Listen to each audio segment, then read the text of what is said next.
Jay Adams, I think one of the best skaters of all time. He set the bar for, you know, pool skating and street skating. Just the epitome of a surf skater.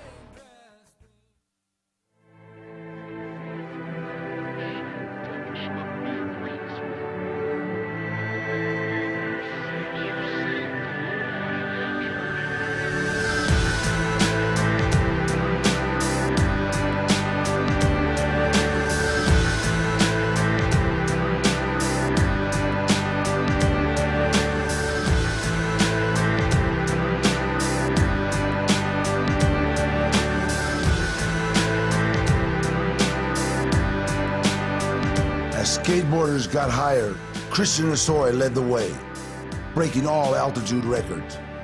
Doing big airs back in the day was just a natural progression. The excitement of spectators that really pumped up the whole atmosphere when you're skateboarding, and the higher you got, the more amped, the more pumped you are. And so, to me, it's probably the best feeling in the world.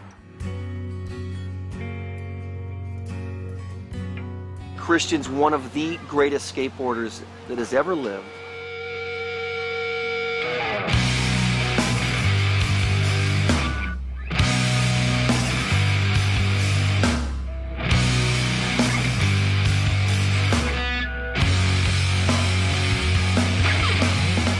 He was the skate star of the 80s. I mean, he's Mr. Style. Plus, he had a personality and a posse. He was so gifted. He has this sort of star presence. There's something about him. As far as I'm concerned, he was the best guy out of his particular time zone. You know, the best guy almost ever in terms of what he could do. When I turned 10, it became an everyday thing. I had 6 to 8 hours a day of skate time. His hair was real long, and I go, man, look at that girl, man, she's a good skater. And it was, no, he was not a girl, he was a little boy. But I mean, everything that he did was just perfect. I mean, flawless. And you just knew that when he grew up that he was going to be the champ. When he came to skate, he dominated. Was the highest, the most stylish. He took chances, and his attitude was always no hold bar, just all out. With mentors like Bruce and Jay, along with other great skaters from his own hometown, Dennis soon became a master of vertical, street, and downhill. You guys were pro. I was just in the little kid side. And I just remember watching, thinking, even if I could do his tricks, I won't be able to have what he has because of the absolute sort of ease and zen-like non-thought you gave it. I was greatly impacted, so it's amazing being next to you now.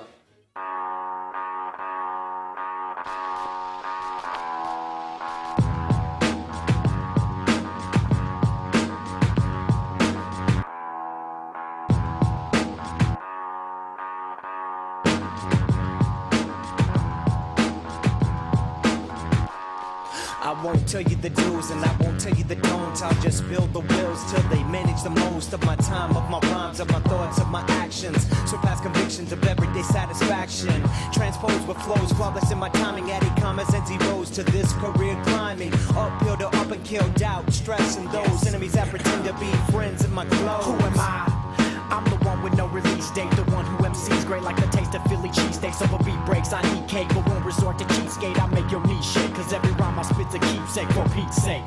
Cookbook's dope and there's no debate. You wish you had a comeback, but no, there is no rebate. Your hopes and dreams deflate with every song that I create. Beat me? You must be in a dream state. Now, if you look into the front side here, Skateboarder Magazine gave me the skate tip. When Skateboarder Magazine gave the trick to somebody, it was either because they invented it or they mastered it to the fullest. Dennis Martinez was an awesome freestyle skater, and he was quite a park rider. Dennis Martinez was one of the best San Diego skaters coming out of the 70s. But you guys came in force at that contest, and that was the first time I saw, like, wow, that's the real thing.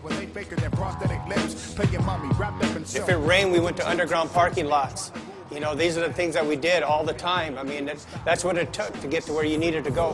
Make your heart beat strong. No room to lack. Come right, you get the gong. You better bring the house down like King Kong. If not, you got to go. If not, you got to go. Skateboarding exploded. along with a drug epidemic that infected everything, including the sport. If not, you got to go. If not, you got to go. Go. Simple things become complex while you're frustrated.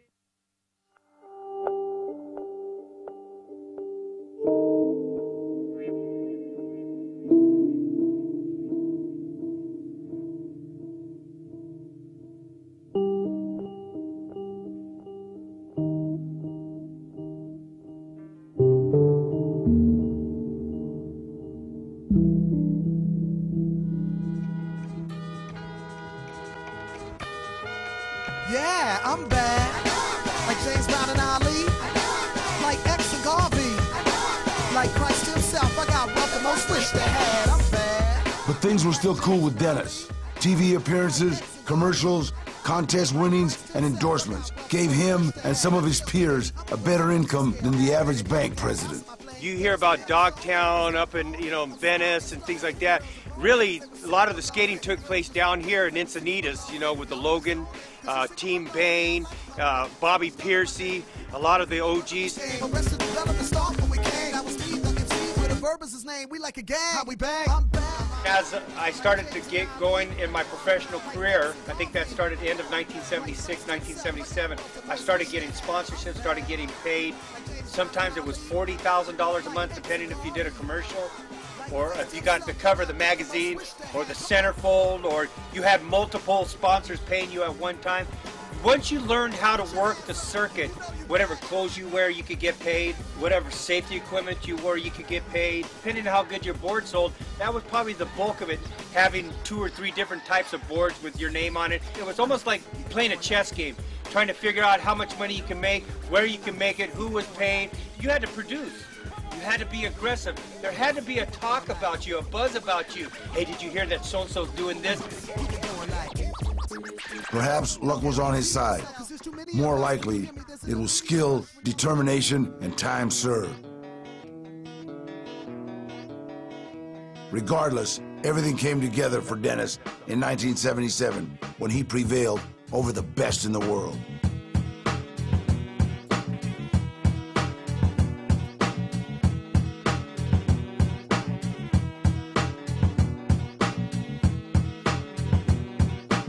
I was still in high school. I was making a grip of money. I mean, it was the first time that I could ever go buy a car and pay cash for it. Wanted to be away from home a lot. Probably more than anything else, was away from home too much. And I remember, I think he was probably about 16 when he even had his own apartment. You have to be 18 to rent. When I walked up to the landlord and I flashed hundreds of dollars a bill, and I think I paid for a full year in advance for my apartment. Switch it around, whatever I feel like doing, I do. Right now, for me, it's really happening, and I'm just gonna stick in there and push it all the way as long as I can until whatever happens.